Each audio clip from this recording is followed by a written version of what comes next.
Hello fellow traders. I was asked what will oil do. I don't trade the futures because I have a small account, but I do trade the ETF, UCO, and if you see it here,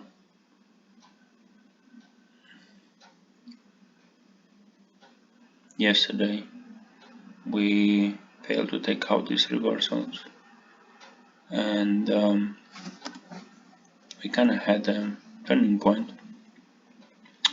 Today we have another one until there's another one on 8, but my estimation is we're looking for a bounce at least, and so that's like what,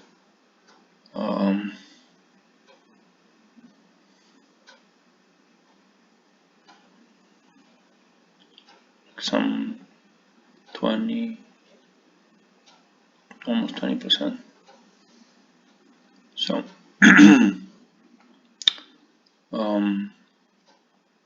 let's see what happens.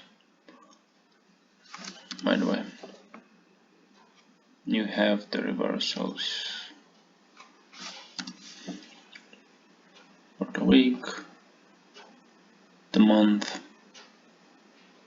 daily.